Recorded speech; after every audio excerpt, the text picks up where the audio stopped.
And masters, welcome back to our channel oneness vegetarianism. నా పేరు స్వప్నేశ్వరి. ముందుగా మనందరి గురువు అయిన డాక్టర్ బ్రహ్మర్షి పితామహ పత్రి సారి నా యొక్క అనంత కోటి ఆత్మ ప్రణామాలు. సత్యలోకవాసులకి, దివ్యలోకవాసులకి, మహాకరణ లోకవాసులకి, నక్షత్ర లోకవాసులకి, ఏంజల్స్కి, మహావతార్ బాబాజీకి, బుద్ధ భగవానుడికి, రామ్తా మాస్టర్, మహామహా ఉపాధ్యాయుడి, మాస్టర్ టీచర్, ఇమోటల్ గురువైన తండ్రికి నా యొక్క అనంత కోటి ఆత్మ ప్రణామాలు. ఈ వర్తమాన క్షణంలో ఉన్న సమస్త సృష్టిలో ఉన్న యావత్ కాంతికి, కాంతి మాస్టర్స్కి, ఇమోటల్ మాస్టర్స్కి, పరమ గురుమండలికి, భూమాతకి, పంచభూతాలకి, మూగజీవులకి నా యొక్క స్వయానం కూడా అనంతకోటి ఆత్మ ప్రణామాలు. మరి రోజులాగానే ఈరోజు మరింత జ్ఞానాన్ని, విజ్ఞానాన్ని షేర్ చేయడానికి లక్ష్మీ మేడంకి సాదరంగా వెల్కమ్ చేద్దాం masters. Madam welcome. Welcome to our session madam. Over to madam. Lakshmi madam. Thank you madam. Thank you very much. నాకు జన్మనిచ్చిన నా తల్లిదండ్రులకు పాదాభివందనాలు, ఆత్మ ప్రణామాలు, కృతజ్ఞతలు. విశ్వంలోని గురువులందరికీ నా ఆత్మ ప్రణామాలు, కృతజ్ఞతలు. నాకు జ్ఞానాన్ని ప్రసాదించిన మాస్టర్స్ అందరికీ కూడా నా ఆత్మ ప్రణామాలు, కృతజ్ఞతలు. బ్రహ్మర్షి పితామహ పత్రి మాస్టర్ గారికి, రామ్తా మాస్టర్ గారు, వంశీ మాస్టర్ గారు నా శతకోటి ఆత్మ ప్రణామాలు, కృతజ్ఞతలు. విశ్వంలోని ప్రస్తుతం నాకు అవకాశం ఇచ్చిన స్వప్నేశ్వరి మేడం గారు, oneness vegetarianism creator the young lady గురు స్వప్నేశ్వరి మేడం గారు నా శతకోటి ఆత్మ ప్రణామాలు. Thank you madam. Thank you.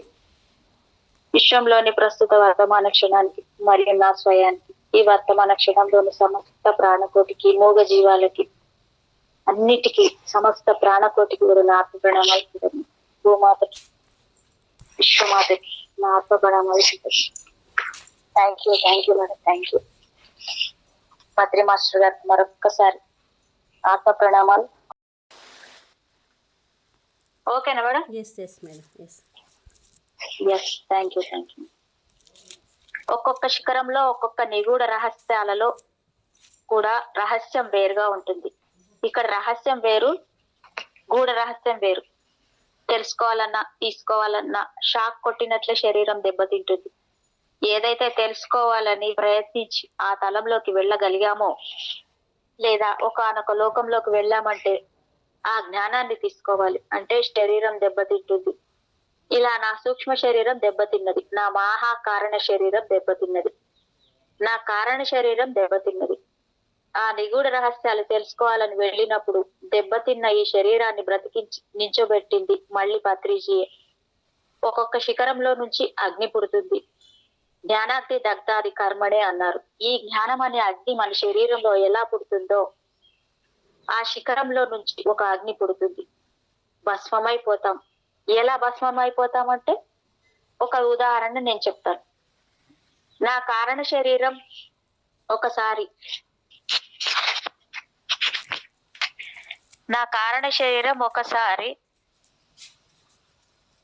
ఈ సత్యలోకం కూడా దాటి వెళ్ళిపోయింది. స్ఫటికలోకం, అవి ఎన్నో లోకాలు ఉన్నాయి.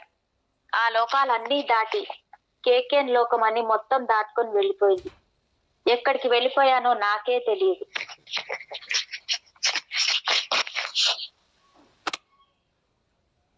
ఒక ప్రపంచం అనాలా, లోకం అనాలా?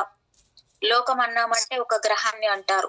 ఒక గిరి గీసుకొని ఇది ఒక లోకం, భూలోకం, శుక్రగ్రహం అని అలా అంటాం. కానీ అది గ్రహం కాదు, ఒక లోకం కాదు. దానికి ఏం పేరు పెట్టాలో నాకు తెలియదు. మొత్తం అంతా కూడా ఒక లైట్ బ్లూ రంగులో ఉంది. ఒక పెద్ద రాయి ఉంది. ఆ రాయి మీద వేళ్లలో వేళ్లు పెట్టుకొని కూర్చున్నారు పత్రిజీ. నేను చాలా దూరాన ఉన్నాను. దూరాన ఉండి ఆయన ఎప్పుడు కళ్ళు తెరుస్తారా అని చూస్తున్నాను. ఇంత దూరం వచ్చాను ఎందుకంటే నాకు ఏ ఆలోచన లేదు. కూర్చున్నాను. నెమ్మదిగా ఆయన కొంచెం ఇలా కన్రెప్పలు తెరిచారు, అంతే. ఆ కొంచెం కన్రెప్పలు తెరవగానే దానిలో నుంచి క్షణాలు లాగా వచ్చి మొత్తం బూడిద అయిపోయింది నా కారణ శరీరం. అంటే ఆ స్థాయికి నా స్థాయి సరిపోలేదు. ఆ స్థాయి నాది కాదు. వెళ్ళటం అయితే వెళ్ళాను, చూడటం అయితే చూశాను. కానీ ఆయన కళ్ళు విప్పగానే భస్మం అయిపోయాను. ఆయన కళ్ళు విప్పినా సరే ఆ పరిధిలో నేను నిలబడగలిగి ఆయనతో మాట్లాడగలగాలి అంటే ఇంకా నేను ఎంత సాధించాలి? నాకు మెలకువ వచ్చింది ధ్యానంలో. ఆ రోజు క్లాస్ ఉంది. వర్షం మూలాన క్లాస్ కూడా ఆగిపోయింది. నేను కూర్చున్న అటు ఇటు ఎంత వేగంగా తిరుగుతున్నానో, తిరుగుతుంటే అప్పుడు సార్ కుర్చీలో కూర్చుని కనిపించారు. ఎన్ని కారణాలు, ఎన్ని జన్మలు, సరికానివి కాని ఈ కారణాలన్నీ కలిపి ఒక కారణలోకం ఉంటుంది. ఆ కారణలోకం నుండి కారణ శరీరం తయారవుతుంది. ఆ కారణ శరీరంలో అశుద్ధం మరియు శుద్ధం రెండూ ఉంటాయి. సూక్ష్మ శరీరంలో సరికానివి ఉంటాయి, సరి అయినవి ఉంటాయి, సరికాని ఆలోచనలు ఉంటాయి, సరి అయిన ఆలోచనలు ఉంటాయి. అన్ని కలగలిపినటువంటివి ఈ దేహాలు. అలాంటి ఆ కారణ శరీరం బూడిదైపోయింది. సంతోషించు అన్నారు. సంతోషించు అంటే అది ఏమిటో అంత లోతుగా తెలియలేదు. అది అయిపోయింది. అది అయిపోయినాక పత్రిగారు వచ్చారు. పత్రిగారు వచ్చినప్పుడు, సార్ నేను మిమ్మల్ని చూశాను అక్కడ అన్నాను. ఒకసారి నా కళ్ళలోకి అలా చూస్తూ కరచాలనం చేశారు. చూసారా అన్నారు. చూశాను సార్ అంతే, అక్కడ మాట్లాడడం ఏం లేదు. పట్టిగా చూశాను అన్నాను. చూశారు కదా, అంతవరకు సంతోషించండి అన్నారు. అది అయిపోయింది. ఇక ఆ విషయం నేను మర్చిపోయాను. మాకు విజయవాడలో ఎగ్జిబిషన్ పెట్టారు. ఆటో రైటింగ్ పద్మ ఎగ్జిబిషన్ కు వెళ్ళి ఎవరో రాజస్థానీ వాళ్ళు చిత్రం వేస్తున్నారని తెలిసి ఇప్పటి పత్రిక ఫోటో ఇచ్చి ఇలాంటి చిత్రం వేసి ఇవ్వమని అన్నారు. తర్వాత వాళ్ళు అన్ని మూటా ముళ్ళ సర్దుకొని సమయానికి అప్పుడు వెళ్ళారు. పద్మ మేడం ఇచ్చింది, నాకు తెలియదు. వాళ్ళు తీసుకొచ్చింది, నాకు తెలియదు. ఆ చిత్రం చూసి ఇదేంటి ఇలా వేశారు, నేను ఇచ్చిన ఫోటో ఏంటి, మీరు వేసిందేంటి అని అడిగారు. అతను నేను చిత్రం చూసి ఎంత ప్రయత్నించినా నాకు ఇలానే వచ్చింది మేడం అని చెప్పారు. ఇక ఆ చిత్రపటం తీసుకొని మేడం వచ్చి దాన్ని నాకు చూపించారు. ఆ చిత్రం చూడగానే ఆశ్చర్యపోయాను. ఆ లోకంలో మిలియన్ల కోట్ల జ్ఞాన సంపద ఒక ముద్ద ఆయన. ఆ ముద్దలో నుంచి మీరు ఎవరికి ఏది కావాలనుకుంటే అది వస్తుంది. ఆయన జ్ఞానం ఇచ్చారు అని కాదు, మనకి ఏది కావాలనుకుంటే అది వస్తుంది. దాంట్లో నుంచి కల్పవృక్షం అంటారే, అలా అక్షయ పాత్ర లాంటిది ఆయన జ్ఞానం. అక్షయ పాత్ర లాంటిది తీసిన కొద్దీ వస్తూనే ఉంటుంది. ఆ లోకంలో ఎవరినైతే నేను చూశానో, ఏ రూపంతో అయితే నేను చూశానో అదే రూపంతో ఆయన చిత్రం వేసిచ్చారు. ఇదేం అద్భుతం చెప్పండి. నేను చూడటం ఏమిటి, ఈవిడ ఫోటో ఇవ్వడం ఏమిటి, ఆ అబ్బాయి అలా వేయడం ఏమిటి. ఆ చిత్రపటాన్ని పత్రి సార్కి ఇచ్చారు. పత్రి సార్కి ఇచ్చారు. ఎంత వృద్ధాత్మ, ఎంత పురాతనమైన ఆత్మ అది. అది శరీరం కాదు. ఇక్కడ ఈ శరీరం కూడా పత్రిగారి మాయ రూపం. ఇది ఆయన అసలు ఇది కాదు, ఈ చిత్రంలోనిది. ఈ చిత్రం సార్ చూసి ఇది నా అసలైన రూపం అని చెప్పారు. అలా నిగూఢంగా ఎన్నో ఉంటాయన్నమాట. ఎలా మనకి రావాలో వాటంతట అవే మనకి వస్తాయి. మనం కోరుకునేవి రావు, ఏవి రావాలో అవి వస్తాయి. ఒక్కొక్క శిఖరంలో నుంచి అగ్ని పుడుతుంది. మేడం ఆ ఫోటో ఉంది, పెట్టనా మీకు?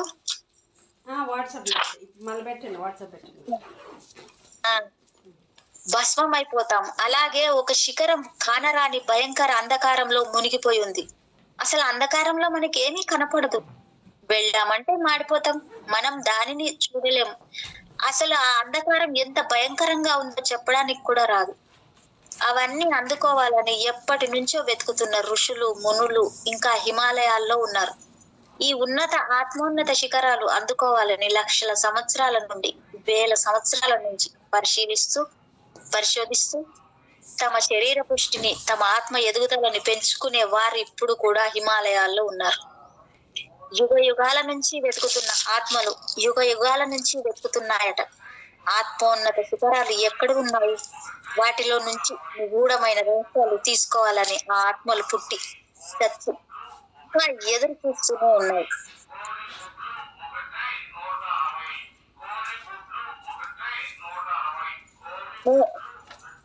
ఎదురు చూస్తూనే ఉన్నారు. మునులు ఎదురు చూస్తూనే ఉన్నారు. ఇక్కడ ఆత్మలుగా వచ్చి మళ్ళీ ఇక్కడే ఉండలేక వెళ్ళిపోయి మళ్ళీ తిరిగి వచ్చి వాటి కోసమే వచ్చినటువంటి ఆత్మలు ఎదురు చూస్తూనే ఉన్నాయి. ఎన్ని గడియలు, ఎన్ని గంటలు, ఎన్ని లక్షల సంవత్సరాలు గడిచిపోయాయి. ఒక్కొక్కళ్ళకి ఎన్ని యుగాలు గడిచిపోయాయో ఆ ఆత్మ శిఖరాల జ్ఞానాన్ని ఎవరు అందుకోలేకపోయారు. వాళ్ళ తపస్సు, వాళ్ళ తపనతో అవి అందుకోవాలని ప్రయత్నించి బూడిదైపోవటం. నేను ఎట్లా బూడిదైపోయానో అలాగే బూడిదైపోతారు. అందుకని మన శరీరం ఉంటేనే సూక్ష్మ శరీరం కానీ కారణ శరీరం కానీ ఏదైనా ప్రయాణించినప్పుడు అవి దెబ్బతిన్నాయంటే ఈ శరీరం కూడా దెబ్బతింటుంది. ఇలాంటి జ్ఞానాన్ని అందుకోవడానికి వాళ్ళు ఎంత తిప్పలు పడ్డా ఉపయోగం లేదు. ఎన్ని యుగాలు వ్యర్థమైపోయాయో, ఏం చెయ్యాలో తెలియక హిమాలయాల్లో పుట్టి చచ్చిపోయే ఆత్మలు, పరిణామ క్రమంలో ఎదుగుతున్న ఆత్మలు. కానీ వాటి కోసం ఎదురు చూసే యోగులు, మునీశ్వర్లు కానీ అల్లాడిపోవడం చూశాను. ఎట్టి పరిస్థితులలోనూ ఆ జ్ఞానాన్ని వాళ్ళు తేలేరు, అందుకోలేరు. అందుకని అలాంటి జ్ఞానాన్ని, ఆత్మ శిఖరాల జ్ఞానాన్ని అందించడానికి పత్రిజీ ఈ భూమి మీదకి వచ్చారు. ఎవరు చెప్పలేనటువంటి ఆ జ్ఞానాన్ని అందించడానికి ఆయన ఆవిర్భావం ముఖ్యమైన అసలు రహస్యం ఇది. ఆయన దగ్గర జ్ఞానాన్ని తీసుకోవడానికి ఎవరైనా సిద్ధంగా ఉన్నారు అంటే ఇక వారికి అంచెలంచెలుగా ఇక మనం ఈ శ్వాస వదిలేదాకా అందుతూనే ఉంటుంది. జ్ఞానం అందదు అనటం సరికాని విషయం. జ్ఞానం అందుకోవడానికి ప్రయత్నించకపోవడం మనదే తప్పు. అక్కడ అందరికీ అందుతుంది అది. ఆయన దగ్గర ఇంకా అలాగే ఎందుకు ఉండిపోయింది చెప్పండి? ఆ జ్ఞానం ఇప్పుడు ఎందుకు ఇవ్వడానికి వచ్చారు? ఈ భూమి మీద ఇవ్వడానికి కారణం ఇప్పుడు తీసుకోవడానికి సిద్ధంగా ఉన్నారు. పరిణామం మారింది. భూమిని రక్షించడానికి ఒక పక్క, భూమి యొక్క జీవశక్తిని పెంచడానికి ఒక పక్క.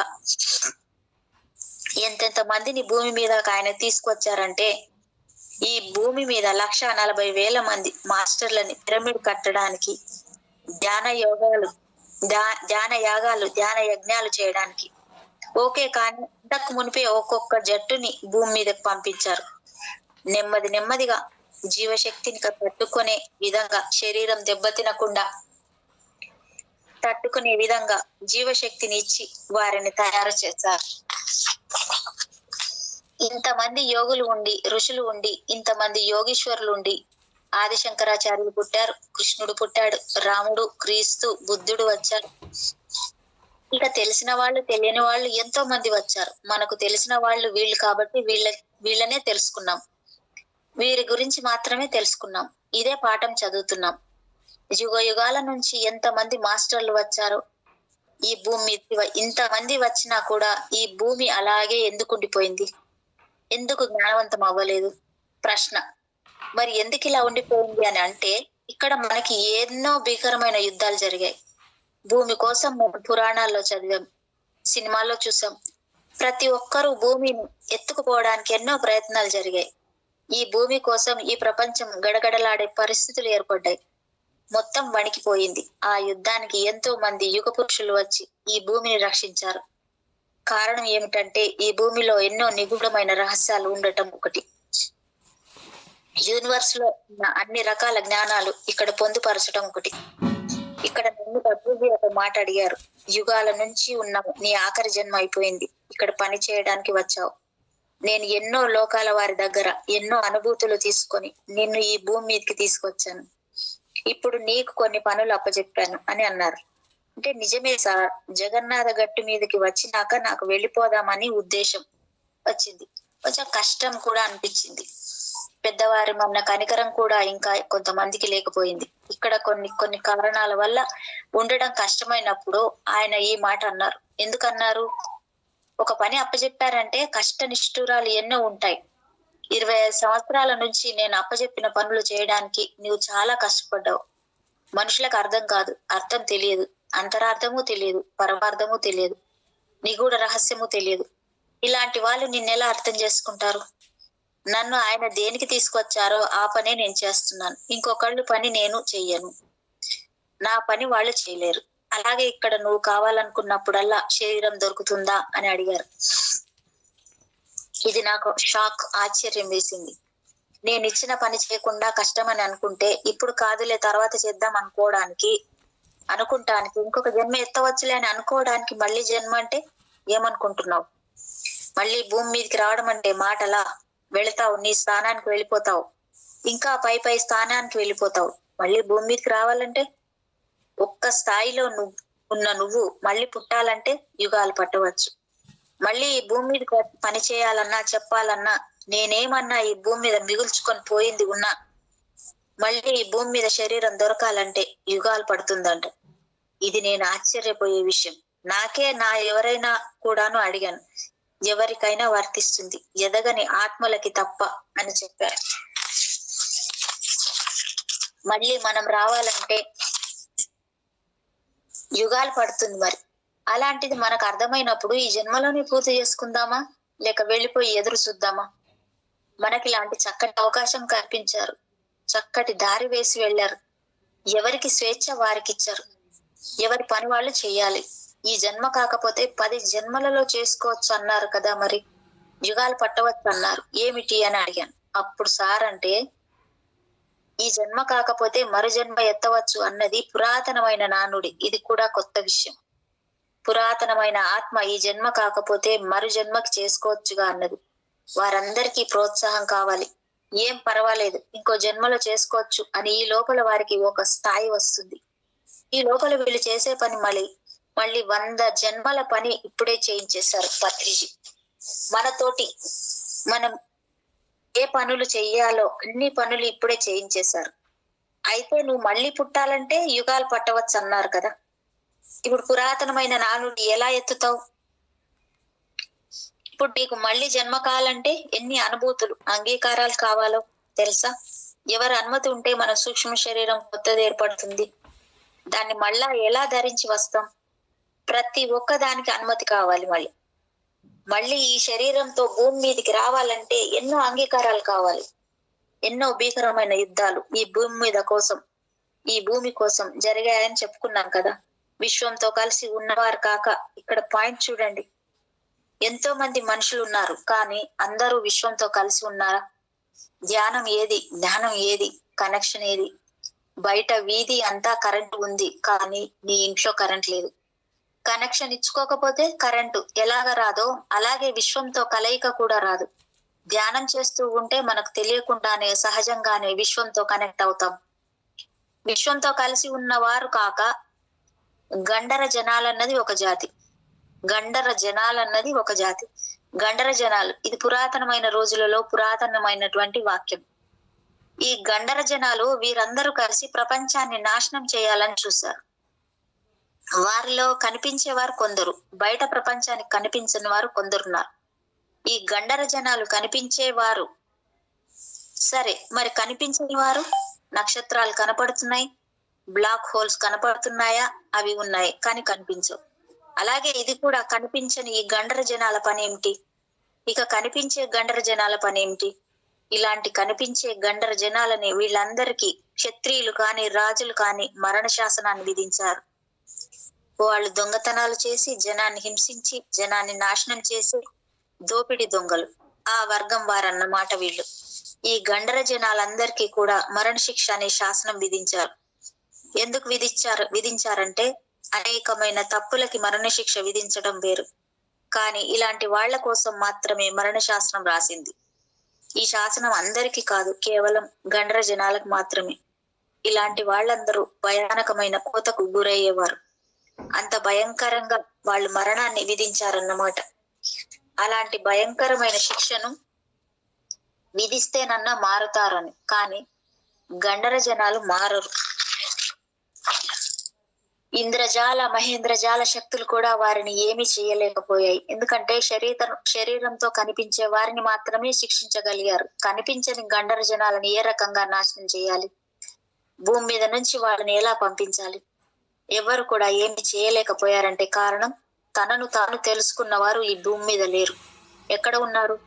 నేను నారాయణుడని నన్ను నేను తెలుసుకున్నాను అని అనుకున్న వారు ఎవరు కూడా ఇంట్లో కూర్చోరు. నేను నారాయణిని అని తెలుసుకున్న ఇల్లాలు ఇంట్లో కూర్చోదు. స్త్రీ పురుషులు ఇద్దరు ఇంట్లో కూర్చోలేరు. వాళ్ళ ఇతరులను నారాయణులుగా చేయడానికి ప్రయత్నాలు చేస్తూనే ఉంటారు. సామాన్యమైన ప్రజా జీవితాన్ని వాళ్ళు గడపరు. మరి తనని తాను తెలుసుకున్న వారు ఈ భూమి మీద లేరు. ఎందుకంటే వాళ్ళు సామర్థ్యం అక్కడ సరిపోలేదు. వారు ఏమీ చేయలేకపోయారు. వీరందరికన్నా ఉత్తమమైన మాస్టర్లను తీసుకుని ఈ భూ ప్రపంచంలోకి అడుగు పెట్టారు సుభాష్ పత్రిజీ.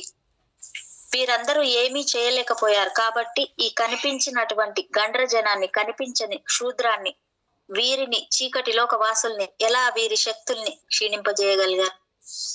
ఎంతో శిక్షణ ఇచ్చినటువంటి ఉత్తమమైన మాస్టర్లను కలిపి ఆయన ఈ భూమి మీదకి తీసుకొచ్చారు. పత్రిజీ తాను అనుకున్నది సాధించి మరి వెళ్ళిపోయారు. ఆయన ఏం సాధించారన్నది మామూలు ప్రజలకు తెలియదు. రకరకాలుగా మాట్లాడుకుంటున్నారు. తుచ్చ లేదు, పాపం వాళ్ళకి అర్థం కాదు. మరి భూమి మీద నుంచి పత్రిజీ వెళ్ళిపోతూ భూమాత నుంచి ఒక వరం పొందారు. ఈయనే అందరికి వరాలు ఇస్తారు. భూమాత నుంచి ఈయన ఏం వరం పొందారా అని అనుకున్నాను.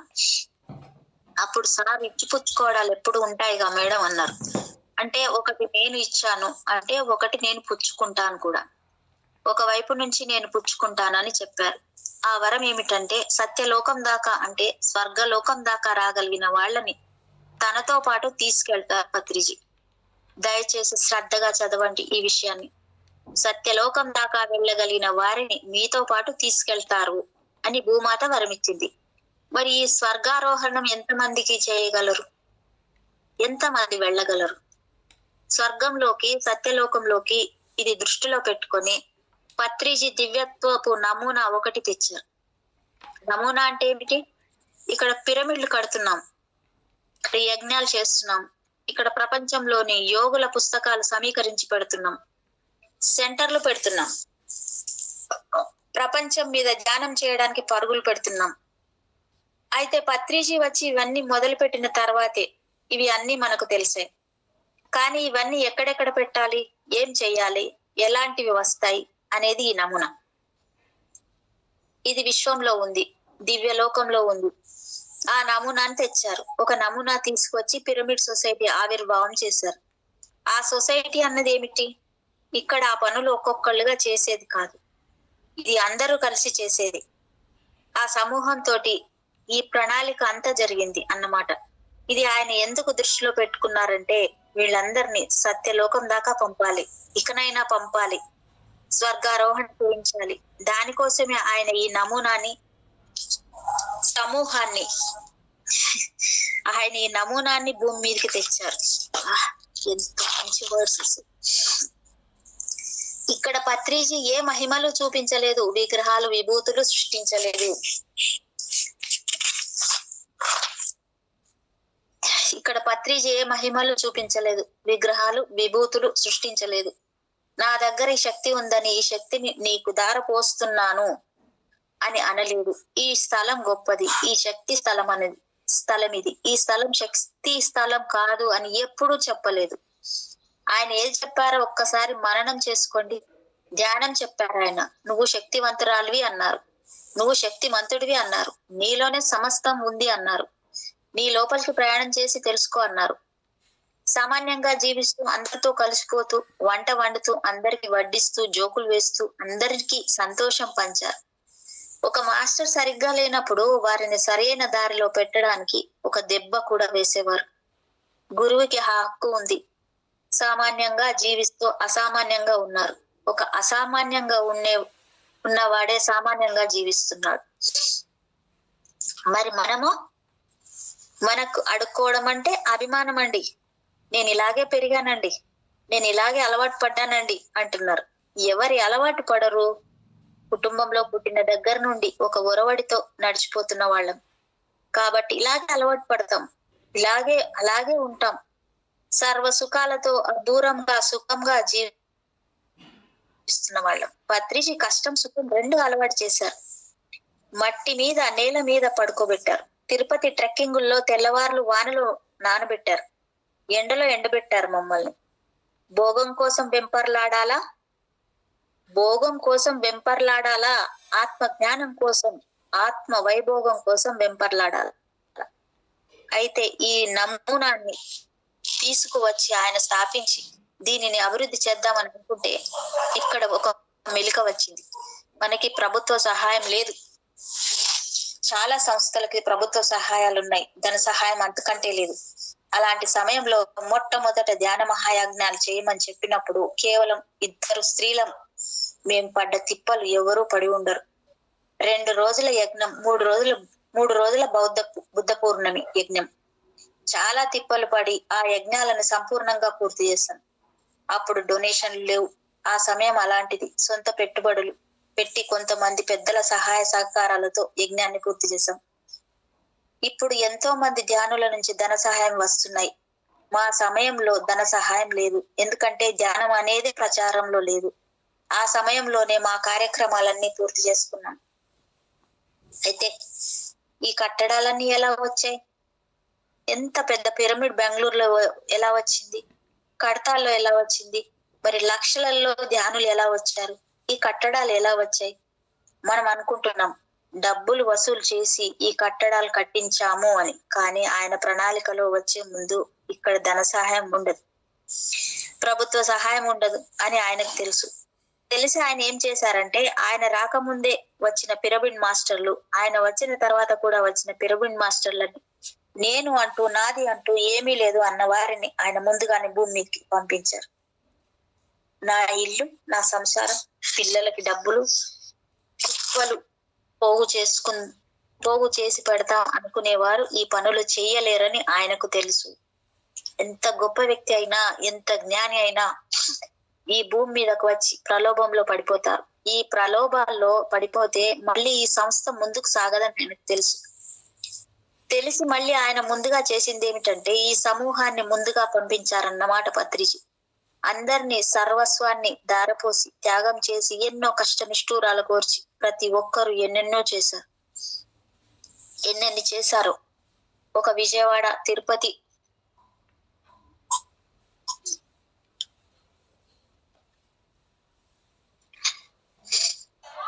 మళ్ళీ ముందుకు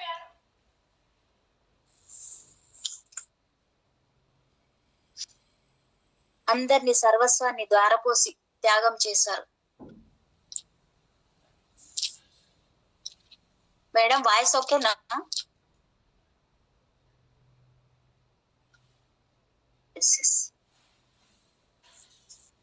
ఎన్నో కష్ట నిష్ఠూరాలకు ఓర్చి ప్రతి ఒక్కరు ఎన్నెన్ని చేశారో. ఒక విజయవాడ, తిరుపతి, హైదరాబాద్, ఖమ్మం, అనంతపురం, ధర్మవరం చెప్పుకుంటూ పోతే 100 ఊళ్ళు ఉన్నాయి. ఎంతో మంది స్త్రీ పురుషులు ముందే వచ్చి వారు దారపోయగలిగిన వారు, నిస్వార్థంగా ఉండగలిగిన వారు, కష్ట నిష్ఠూరాలకు ఓర్చి నిలబడితేనే ఈ కట్టడాలన్నీ వచ్చినాయి.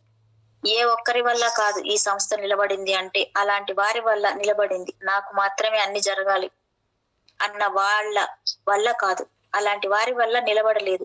ఈ యుగం ధ్యాన యుగం, సత్యయుగం. ధ్యానం లేకపోతే సత్యయుగం ఎక్కడి నుండి వస్తుంది? సత్యయుగం వచ్చేసింది అని అనుకుంటున్నారు. ఎలా వస్తుంది సత్యయుగం?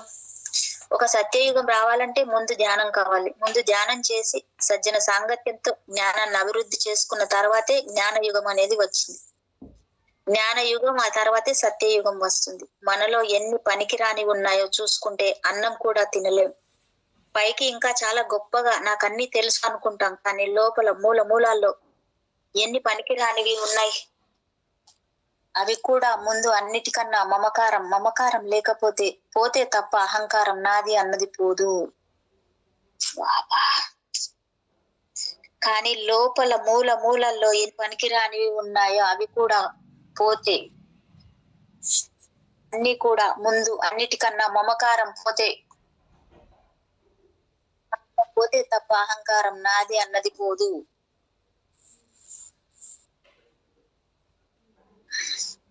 అందుకని ఈ పనికిరానివన్నీ ఏమవుతాయి, ఎక్కడికి పోతాయి, ఎలా పోతాయి? పీకి పారేస్తారా? అది కుదరదు. అన్నీ మూసుకుపోతాయి. స్వార్థం కానీ ఏదైనా సరే ఈ పనికిరానివన్నీ చెత్తలో ఒక మూల ఎలా వేస్తామో, ఎలా అయితే మూసి వేస్తామో, మట్టితో కప్పేస్తామో అలా మూసుకుపోతాయి. ఆ మూసుకుపోయినటువంటివి అణు పరమాణువులలో నిక్షిప్తమై ఇక తెరవబడవు. అక్కడ మూసుకుపోవాలి. మూలంలో ఎప్పుడైతే పనికిరాని మూసుకుపోయాయో ఒక కొత్త జీవిగా వెలుగొందుతారు. ధ్యానం వల్ల, నిస్వార్థం వల్ల, మమకారం వదిలేయటం వల్ల అవన్నీ ఏమవుతాయి? మూసుకుపోతాయి. పోయినవి పైకి రావు. చెత్త కంపు అన్ని తీసివేస్తే చక్కగా ఉన్న చెట్టు తాజాగా ఎలా ఉంటుందో అలా మనలో ఉండే సత్యం, ఆ నిజాయితీ ఇంకొక కొత్త జీవిగా, అంటే మళ్ళీ మనం కొత్త జన్మగా మనం బతికుండగానే, లోపల అన్ని ఉండగానే కొత్త జీవిగా వెలుగొందుతాం. ఎన్నో లక్షల మందికి షేకండ్ ఇచ్చి తన స్పర్శనిచ్చారు. ఎన్ని లక్షల మందికి ఇచ్చారో లెక్క ఉండదేమో పత్రిగారు. ఇంత మహాయజ్ఞంలో నాకు షేకండ్ ఇవ్వలేదని అనేవారు లేరు. ఎక్కడికి వెళ్ళినా 1,50,000 60,000 మందికి తక్కువ ఉండరు. అసలు ఆయన ఆ చెయ్యి ఎలా ఉందో నలిగిపోకుండా అందరికి షేకండ్ ఇచ్చారు. లేకపోతే ఆయన్ని ముట్టుకోవడం ఎవరి వల్ల అవుతుంది? షేకండ్ ద్వారా ఇప్పుడు మనందరిలో జీవిస్తున్నాడు ఆయన. ఇప్పుడు మన కాళ్ళ మీద మనల్ని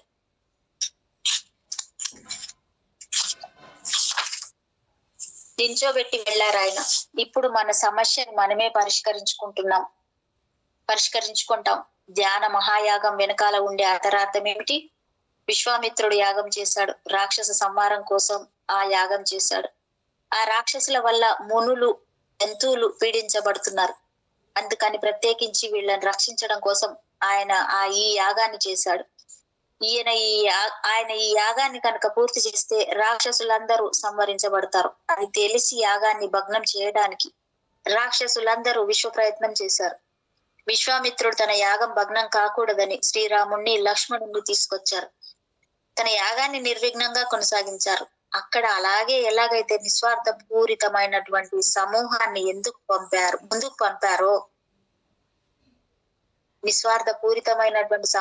ముందుకు పంపారో ఇలా ధ్యాన మహాయజ్ఞం నుంచి ధ్యాన మహాయాగానికి వచ్చింది. అంటే ఇక్కడ మిగతా దుష్ట శక్తులన్నీ కూడా విజృంభించే సమయం.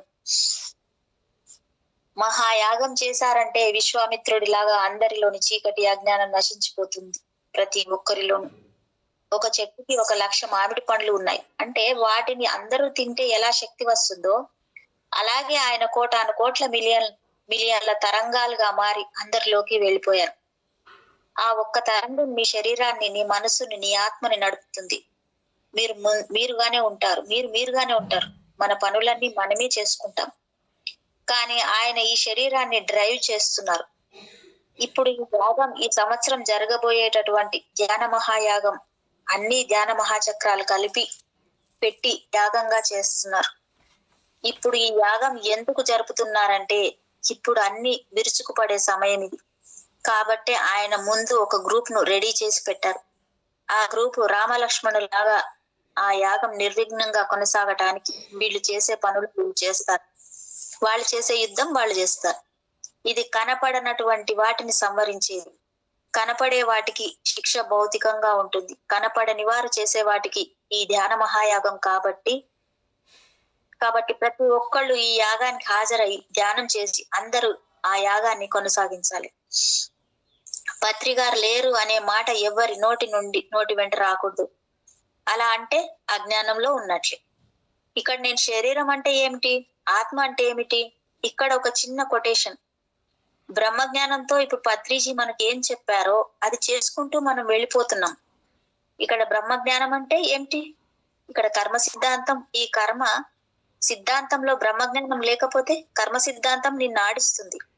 ఇది చాలా లోతైన విషయం. నా కర్మ ఇలా తగలబడింది, నాకు ఈ రోగం వచ్చింది, నాకు ఈ కష్టాలు వచ్చాయి అంటున్నాం. నిజమే, కానీ అక్కడ నీకు బ్రహ్మజ్ఞానం లేదు. బ్రహ్మజ్ఞానం అంటే ఏమిటి?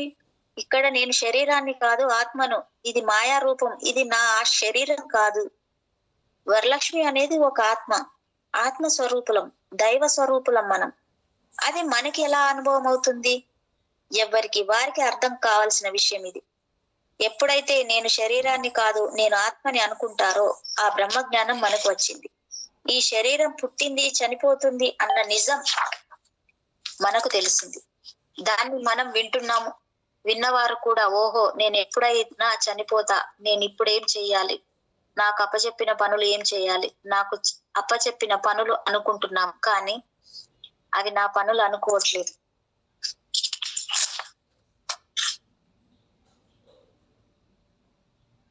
ఈ శరీరం పుట్టింది, చనిపోతుంది అన్న నిజం మనకు తెలిసింది. దాన్ని మనం వింటున్నాం. విన్నవారు కూడా ఓహో నేను ఎప్పుడైతే చనిపోతా, నేను ఇప్పుడేం చేయాలి, నాకు అప్పచెప్పిన పనులు ఏం చేయాలి, నాకు అప్పచెప్పిన పనులు అనుకుంటున్నాం. కానీ అవి నా పనులు అనుకోవట్లేదు. మన పనులేమిటో మనకు తెలియదు. కాబట్టి నా పనులేమిటో ఆయన నాకు తెలియజెప్పారు. మీకు ఒక అనుభవం చెప్తాను. 15 సంవత్సరాల క్రితం ఒక్క రోజు పత్రిగారు ధ్యానంలో కూర్చోబెట్టారు. ఆ ధ్యానంలో నాకు ఒక దృశ్యం కనపడింది. మహాసముద్రంలో పత్రిజీ ఈదుకుంటూ వెళుతున్నారు. భీకరమైన అలల్లో చాలా బలంగా ఈదుకుంటూ వెళ్తున్నారు. నేను ఆయన పక్కన ఈదుకుంటూ వెళ్తున్నాను. కొంత దూరం వెళ్లేసరికి పెద్ద తుఫాన్లో రాక్షసి అలలు అంటారు. ఒక పెద్ద అల యువతలకి వాళ్ళని కొట్టేసి ఈడ్చిపోయేలా వచ్చింది. ఇంకేముందు నేను మునిగిపోతాను అనుకున్నా, కానీ అంత ఒత్తిడిలో కూడా నేను చెలించకుండా ఆయన ప్రశాంతంగా ఈదుకుంటూ వెళ్ళిపోతున్నారు. ఉన్నట్టుండి నేను ఒక డాల్ఫిన్ లాగా మారిపోయాను. మారిపోయి ఆ అలల్ని దాటుకుంటూ ఆ ఒత్తిడిని తట్టుకుంటూ కొంత దూరం వెళ్ళాను. తిరిగి మళ్ళీ నా సూక్ష్మ శరీరాన్ని తీసుకొని అలా ఆయన వెంబడే ఈదుకుంటూ వెళ్ళిపోతున్నాను. అప్పుడు ఆయన ఆగి నాకేసి చూసి, ఎందుకు నా వెంట వస్తున్నావు అన్నారు. నాకు తెలియదు, నాకు కనిపించింది మీరే. ఇంకెవరన్నా కనిపిస్తే అంత మహాజ్ఞాని అని వారి వెంట వెళ్లేదాన్నేమో. జ్ఞానం కోసం మరి నాకు ఇలాంటి వారు ఎవరు కనపడలేదు. ఒక కృష్ణుడు ఉన్నాడు, ఒక రాముడు ఉన్నాడు, శివుడు, త్రిలోకవాసులు ఉన్నారు, కోటాను కోట్ల మిలియన్ల మహా ఆత్మలు ఉన్నాయి. కానీ నేను వారి వెంట వెళ్ళలేకపోయాను. నాకు కనిపించింది మీరే, జ్ఞాన సంపదను ఇవ్వగలిగింది మీరే. అందుకని మీ వెంట నేను వస్తున్నాను. ఏం కావాలి నీకు అని అడిగారు. ఏం అడగాలో అర్థం కాలేదు. ఎవరైనా సరే చెప్పండి. హఠాత్తుగా శివుడు ప్రత్యక్షమై నీకేం కావాలి అని అడుగుతాడు. ఏం అడుగుతాం? ఆరోగ్యం అంటామా, పిల్లల, ధనమా, భౌతికమైన సంపదలు కోరదామా? అసలు మన బుర్రకేం తోచదు. ఏం అడగాలో కూడా తెలియదు. ఇవన్నీ అడగకూడదు. ఆత్మ జ్ఞానం ఏమిటి? నువ్వు చేసే ఆధ్యాత్మికమైన పనులకి ఎలాగో నీకు మోక్షం వస్తుంది, రాకుండా పోదు. ప్రతి పిరమిడ్ మాస్టరు మోక్షానికి దగ్గరలోనే ఉన్నారు. నాకు తెలుసు, నేను చూశాను కాబట్టే చెప్తున్నాను. చూడకపోతే నేను చెప్పను. వారు చేసే పని చిన్నదిగానే కనపడుతుంది. ఈ చిన్న పని చేస్తున్నారు, వీళ్ళకేం తెలుసు అనుకున్నామా?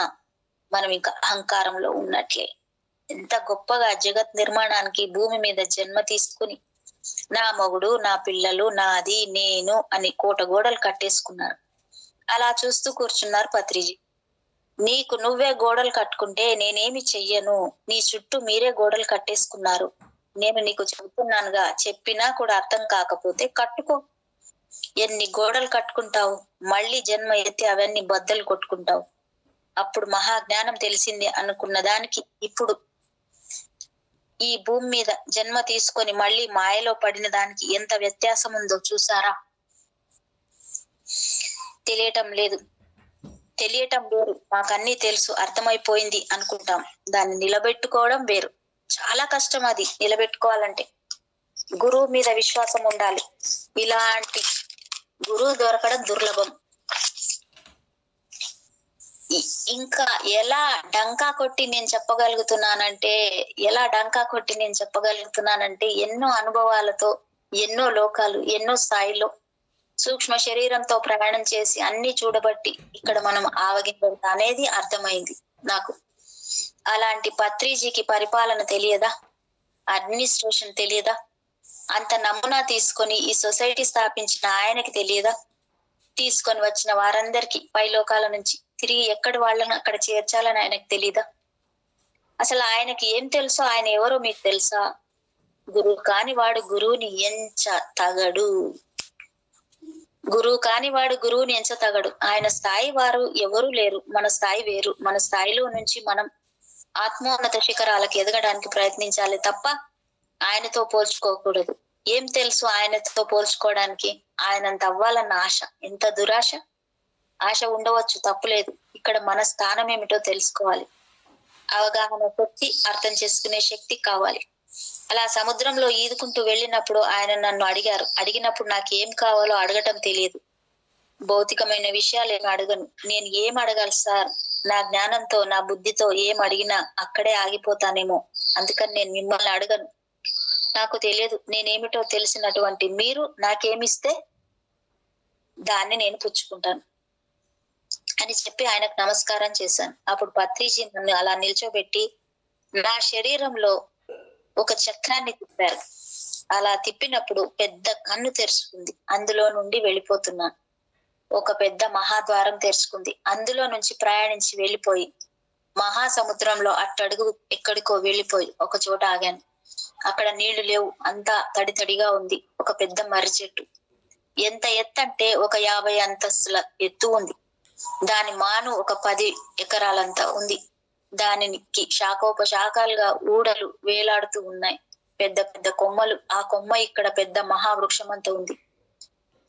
వాటికి కొన్ని కుటీరాలు వేలాడుతూ ఉన్నాయి. ఆ కుటీరాలలో మునులు, ఋషులు, మునిపత్తులు కనపడుతున్నారు. అక్కడ వెలుతురు ఏమిటంటే క్రిస్టల్స్. అవి కాంతిని విరజిమ్మేటటువంటి స్ఫటికాలు. ఇది నేను చూసిన దృశ్యం. ఆ చెట్టు ఉచ్ఛ్వాస నిశ్వాసాలను వదులుతుంది. మొత్తం నిశ్శబ్దంగా ఉంది. ఆ చెట్టు యొక్క ఊపిరి శబ్దం మాత్రం వినిపిస్తుంది. ఎప్పుడైతే అక్కడ అడుగు పెట్టామో ఆ కుటీరాలలో ఉన్న వాళ్ళంతా కూడా గబగబా కిటికీల దగ్గరికి వచ్చి నన్ను చూస్తున్నారు. వాళ్లలో వాళ్ళు మాట్లాడుకుంటున్నారు. వాళ్ళని నిశితంగా గమనించాను. నేను ఇక్కడికి ఎందుకు వచ్చాను, ఏమి తెలుసుకోవాలని అనుకున్నాను. దృశ్యం అయిపోయింది. ఆయన నాకు చెట్టు చూపించారేమిటి, కుటీరాలు చూపించారేమిటి, ఈ ఋషులు మునులు అక్కడ ఉన్నారేమిటి, ఎంత శోధించుకున్నా నాకు తెలియలేదు. ఇక్కడ మనలో కొన్ని మార్పులు రావాలన్నా, ఇక్కడ కొన్ని మార్పులు చెయ్యాలన్నా ఎక్కడికి వెళ్ళాలంటే మూలానికి వెళ్ళాలి. ఉదాహరణకి ఈ చెప్పిన చెట్టు ఏమిటి, ఆకులు ఎండిపోతున్నాయి, కొమ్మలు ఎండిపోతున్నాయి అని కొమ్మలు కొట్టివేస్తే చెట్టు చనిపోతుంది.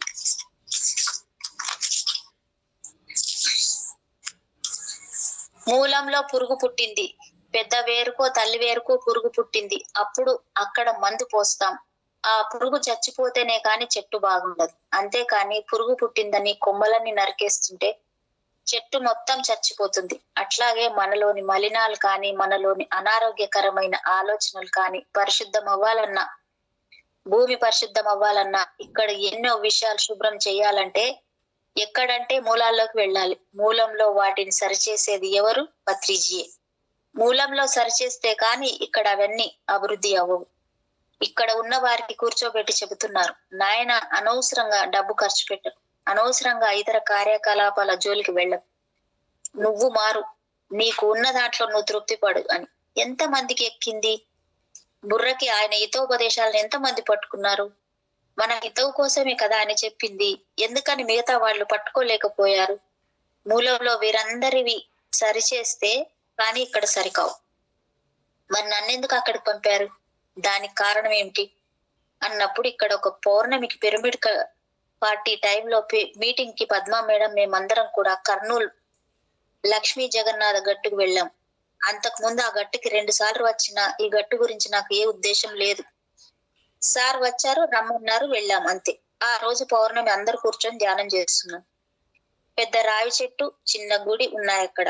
ఆ చెట్టు చుట్టూ స్టేజ్ లాగా ఉంది. అందరము ధ్యానం చేసుకొని వెళ్ళిపోయారు. అందరు వెళ్ళిపోయినా నేను ఒక్కదాన్ని ధ్యానం చేస్తూ కూర్చున్నాను. నాకు అప్పుడు తిరిగి మళ్ళీ అదే దృశ్యం కనిపించింది.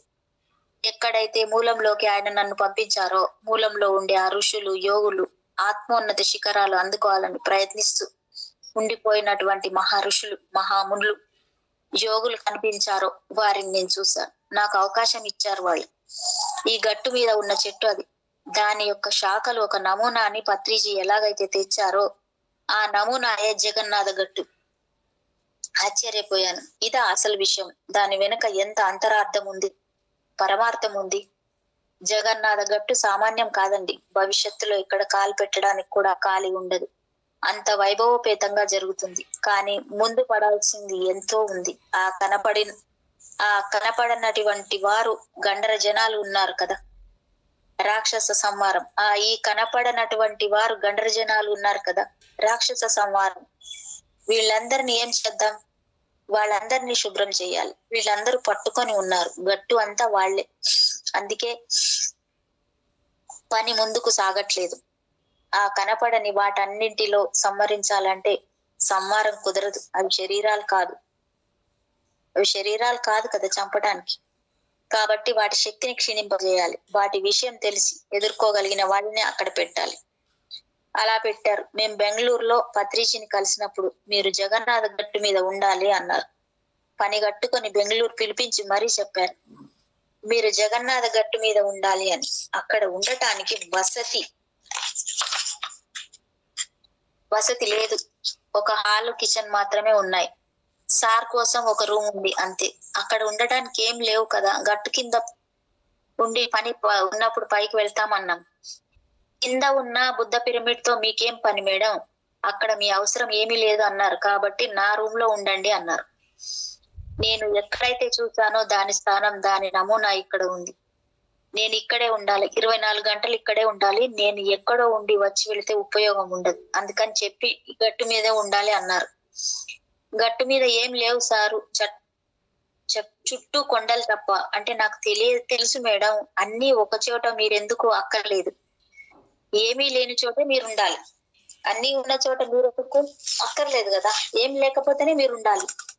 మరి ఇల్లు లేదు, వాకిల్ లేదు అన్నాను. నా గది ఉంది కదా, అదే మీ ఇల్లు అన్నారు. అందులోనే ఉండమన్నారు. ఆయన మాట మీద గట్టు మీదకి వచ్చేసాం. ఉండవలసి వచ్చినప్పుడు ఎలా ఉన్నా ఉండగలగాలి. నేను చూసినటువంటి ఆ రోజు ఆయన నాకు చూపించినటువంటి మూలం అది. ఆయన నాకు ఇచ్చిన వరం అది. ఈ పని నువ్వు చెయ్యాలి, గట్టు మీద ఉండాలి అంటే దీని మూలం అక్కడ ఉంది. సముద్రంలో దాని నమూనా షాంపిల్ ఇక్కడ ఉంది. ఇప్పుడు అక్కడ ఏవైతే ఉన్నతంగా ఉన్నాయో, ఎవరైతే ఋషులు ఉన్నారో, మహామునులు ఉన్నారో, అవన్నీ ఇక్కడికి వస్తాయి. వారందరూ కూడా పత్రిజీ వెంట వెళ్ళేవారే. అది ఖచ్చితం. నేను చూశాను.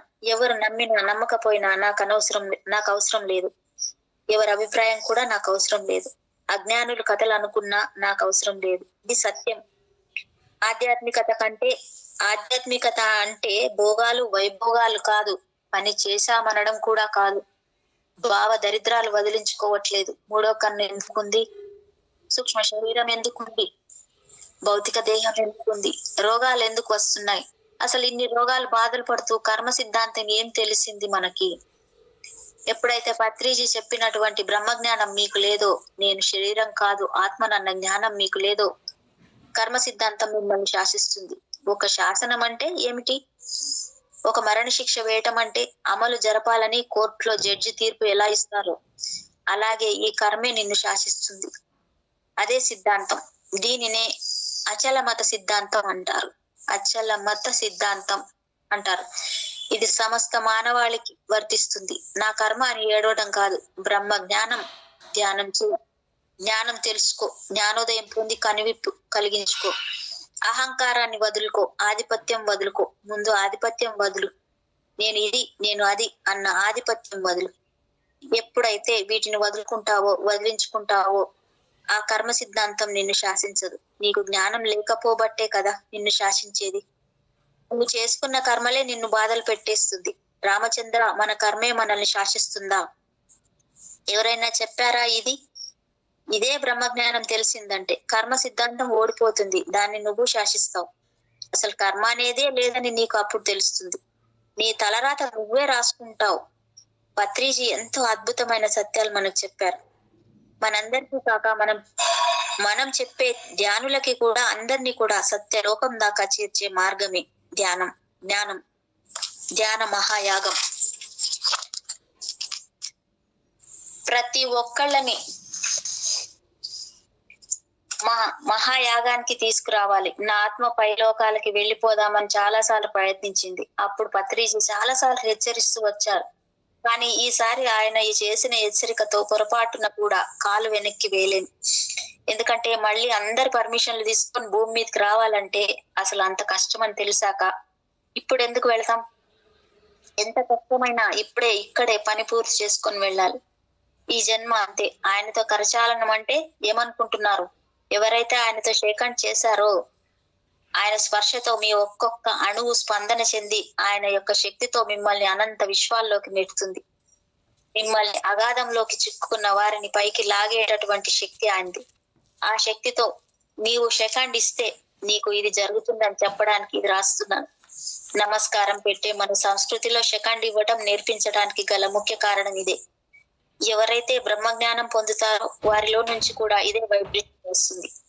ఈ ప్రణాళికలో మనం భాగస్వాములం మాత్రమే. ప్రణాళిక పత్రిజీది. ఆయనే నడిపిస్తుంటారు. ఆ యొక్క పాజిటివ్ వైబ్రేషన్ తో మనం అందరం కలిసి నడవాలని ప్రార్థిస్తూ ఉన్నాను. ప్రపంచం మాయ.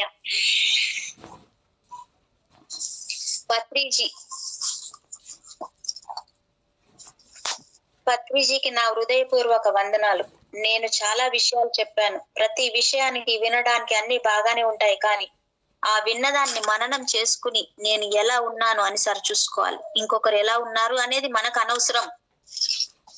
ఎందుకంటే అది ఎవరికి వాళ్ళు చూసుకోవాల్సిన విషయం.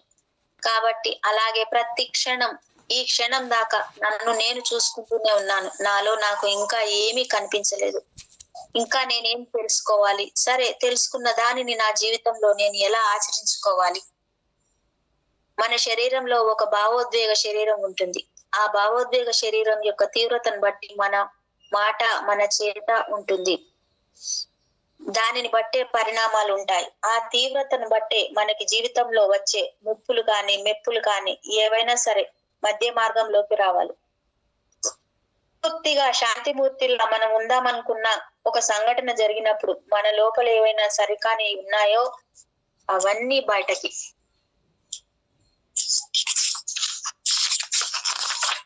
బయటకు వస్తాయి. ఆ బయటకు వచ్చిన ఆలోచనలు గమనించుకోవటం, అవి ఎందుకు వచ్చాయంటే ఆ అజ్ఞానం ఇంకా పోలేదు. అవి ఎందుకు బయటకు వచ్చాయంటే ఆ అజ్ఞానం ఇంకా పోలేదా, ఆ జ్ఞానం నాకు అర్థం కాలేదా. అర్థమైతే ఎవరు కూడా తమ జీవితాన్ని వ్యర్థం చేసుకోరు. కానీ అర్థం కావాలి. అర్థమైంది అనుకోవడం వేరు, అర్థం అవ్వడం వేరు అన్న విషయం ఎవరికి వారే తెలుసుకోవాలి. ఒకరు చెప్పేవి కాదు.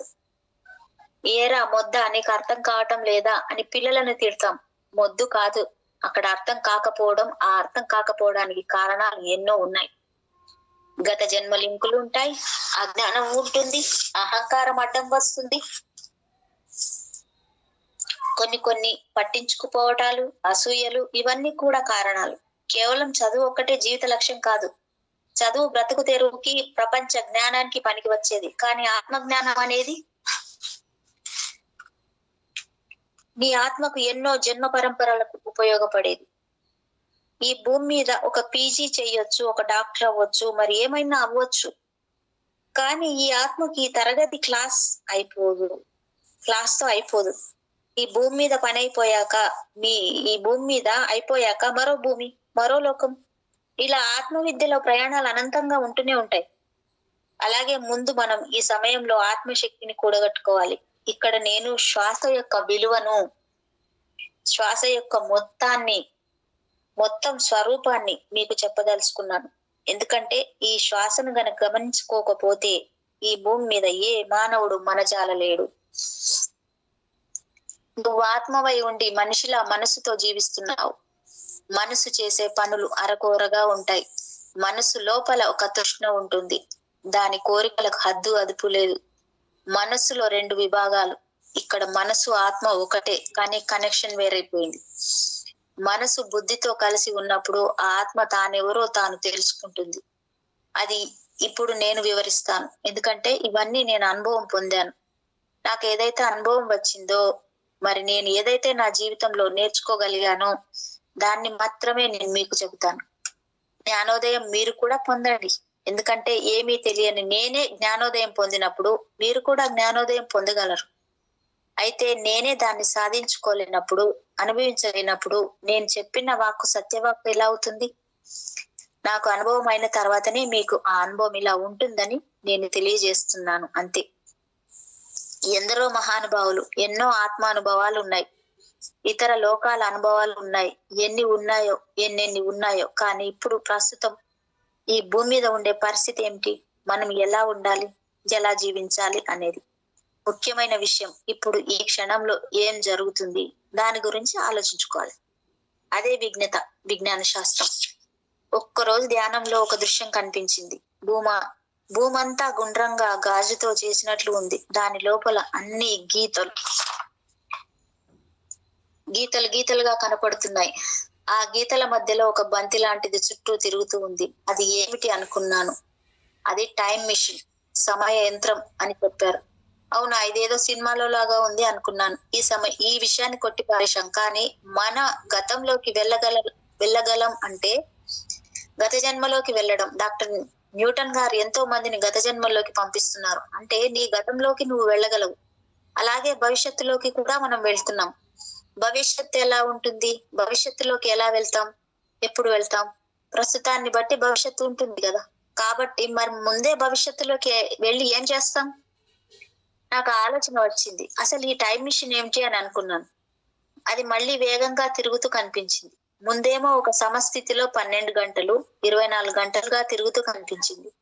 ఆ తర్వాత ఇంకా వేగంగా తిరుగుతుంది. ఇదేంటి ఇంత వేగంగా తిరుగుతుంది, దీని యొక్క అంతరార్థం ఏమిటి అని నేను అడిగితే అప్పుడు పత్రిజీ, అయితే నువ్వు ఈ సమయంలో ఉన్నావా లేక భవిష్యత్తులో ఉన్నావా అన్నారు. నాకు అర్థం కాలేదు, తికమక పడ్డాను. నేను ఇప్పుడు ఇక్కడే ఉన్నాను కదా, ఈ సమయంలోనే ఉన్నాను, అందరితో పాటు నేను ఉన్నాను. కానీ నేను ఏమి ముందుకో వెనక్కో వెళ్ళటం లేదు. అంటే అందరితో పాటు నువ్వు ఉన్నావు నిజమే, కానీ అందరికీ నీకు తెలియాల్సిన విషయం ఒకటి ఉంది. నువ్వు గతంలో లేవు. గతం గతః, ప్రస్తుతంలో నువ్వు ఉంటున్నావు. అయితే భవిష్యత్తులోకి నువ్వు ఆ వేగంగా వెళ్లే విధానంలో ఏం మారుతుంది, ఎలా మారుతుంది అని చెబుతానన్నారు. 24 గంటల్లో మనం ఏం చేస్తున్నాం? మీరు ఇప్పుడు భూమి మీద ఉన్నారు, తెల్లవారుతుంది, పొద్దుగూకుతుంది, సమయం ప్రకారం మీ పనులు మీరు చేసుకుంటున్నారు. ఈ క్షణంలో ఉన్నారు, కానీ కాలమానం ప్రకారం భూమి మీద యుగాల, శతాబ్దాలలో, లక్షల సంవత్సరాలలో నుంచి, వేల సంవత్సరాలలో నుంచి, వందల సంవత్సరాలలో నుంచి ఇప్పుడు ఈ ప్రస్తుతంలో ఉన్న మీరు ఎంత దూరాన ఉన్నారో తెలుసా? 118 సంవత్సరాల ముందున్నారు అన్నారు. నిర్ఘాంతపోయాను. ఏమిటి, నేను 118 సంవత్సరాల ముందున్నానా? ఎలా ఉన్నాను? 118 సంవత్సరాల ముందు అంటే భవిష్యత్తులో ఉన్నావు. అంటే ఇంకో జన్మ తీసుకుంటే గాని అవ్వదు. అలాంటి ఇప్పుడే ఈ శరీరంలో ఉండగానే 118 సంవత్సరాల ముందు ఎలా ఉన్నాను? రాత్రి 12 గంటలు, పగలు 12 గంటలు, 24 గంటలు. భూమి తన చుట్టూ తాను తిరగడానికి 24 గంటలు, సూర్యుడు చుట్టూ తిరగడానికి సంవత్సరం, ఒక పగలు ఒక రాత్రి. ఇవి ఏమి గతి తప్పలేదే. ఇది గతి తప్పినప్పుడు మేము ముందుకు ఎలా వెళ్ళిపోతాం? భవిష్యత్తులో ఎలా ఉంటాం? ఈ కాలంలో నువ్వు ముందున్నావు అన్నారు. ఈ కాలం సరిగ్గా సమయం ప్రకారమే నడుస్తుంది కదా. సమయంలో ముందు ఎలా ఉన్నాము? నాకు అర్థం కాక నేను ఆ విషయం అడిగాను. ముందు ఎలా ఉన్నామంటే ఎంతో వేగవంతంగా భూమి తన వేగాన్ని మార్చుకుంది. సమయం అలాగే కనపడుతుంది, పగలు అలాగే కనపడుతుంది, మరి రాత్రి అలాగే కనపడుతుంది. భూమి 5వ పరిధిలోకి వెళ్ళిపోయింది. భూమి ఆ పరిధిలోకి వెళ్ళినప్పుడు ఎన్నో మార్పులు జరిగాయి. ఆ మార్పుల్లో మనం అవగాహన శక్తి పెరిగింది. అంతకు ముందు ఉన్న మనం వేరు, ఇప్పుడు ఉన్న మనం వేరు. అంటే అంతఃశక్తి ఎలా పెరిగింది, ఇంత జ్ఞానం ఎలా పెరిగింది, ఇంత లోతుల్లోకి ఎలా వెళ్ళగలిగాం. కొత్త వాళ్ళని ఇలా ధ్యానంలో కూర్చోబెట్టగానే వాళ్ళకి అనుభవాలు వచ్చేస్తున్నాయి. పెద్ద పెద్ద విషయాలు వింటూనే అర్థం చేసుకుంటున్నారు. ఎన్నాళ్ళలో ధ్యానం చేస్తే గాని ఒక విషయం తెలిసేది కాదు. గంటలు కూర్చుంటే గాని ఒక సందేశం వచ్చేది కాదు. అలాంటిది ఇంత తొందరగా ఎలా సందేశాలు వచ్చేస్తున్నాయి? ఇంత తొందరగా ప్రపంచం అంత విజన్ ద్వారా ఈ ధ్యానం ఎలా విస్తరిస్తుంది? ఎవరు చూసినా గాని ధ్యానం కావాలి అంటున్నారు. ప్రశ్నలు అడిగేవారు ఎక్కువైపోతున్నారు. తమ జీవితాన్ని నిలబెట్టుకోవాలనుకునే వాళ్ళు ఎక్కువైపోతున్నారు. దీని అంతటికి కారణం ఏమిటంటే ఇక్కడ మన ధ్యానం పెరిగిపోయింది, జ్ఞానం కూడా పెరిగిపోయింది. ఆ వేగంతో ఆ ధ్యానం పెరిగి ఇంకా 118 సంవత్సరాల తర్వాత దానిని మనం ముందుకు తెచ్చేశారు. ఇప్పుడు పుట్టిన పిల్లలు ఎంత తెలివిగా ఉన్నారో మనకు తెలుసు. అలాంటి జ్ఞానం గల పిల్లలు పుట్టారు. ఇవాళ ఒక పసిబిడ్డతో మాట్లాడలేకపోతున్నాం. వీళ్ళకే అంత జ్ఞానం ఎలా వచ్చింది? ఇంత టెక్నాలజీ ఎలా పెరిగిపోయింది? వెనకటిలాగా మొద్దుబుర్రలు ఉన్నవారు ఎవరూ లేరు. పసిబిడ్డలకి నిద్ర కూడా తగ్గిపోయింది. చిన్న పిల్లలు అద్భుతమైన మాటలు మాట్లాడుతున్నారు. 2 సంవత్సరాల పిల్లలు అద్భుతమైన నాట్యం చేస్తున్నారు. ఎవరిని చూసినా కళ అలా ప్రవహిస్తుంది. అంటే కారణం ఏంటి? 118 సంవత్సరాల తర్వాత రావాల్సిన జ్ఞానం ఇప్పుడే వచ్చేసింది. ఆ బిడ్డలు రావటం, ఆ అవగాహన పెరగటం, ఈ పరిధి మార్పుతోటి అంత త్వరగా ముందుకెళ్ళిపోవడం జరిగింది. అలాంటప్పుడు 1000 సంవత్సరాల తర్వాత మనం ఎక్కడుంటాం, ఎలా ఉంటాం? మానవుల యొక్క నాగరికత వేరు. ఆత్మ జ్ఞానంతో, ధ్యానంతో బతికే వాళ్ళు యొక్క జ్ఞానం వేరు. ఈ నాగరికతలో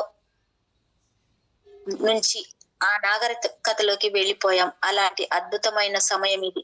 టైం మిషన్ ని నాకు చూపి ఈ విషయాన్ని విపులంగా చెప్పినటువంటి పత్రిజీకి, ఆ మైత్రేయ బుద్ధునికి నేను ఏమిచ్చి నా రుణం తీర్చుకోగలను? Madam 1 hour over.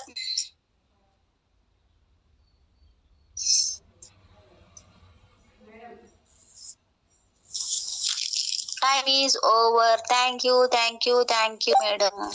Thank you madam. Thank you so much madam. Thank you. Recording అయిపోయిందా మేడం? లేదు ఆపుతాను. Thank you so much.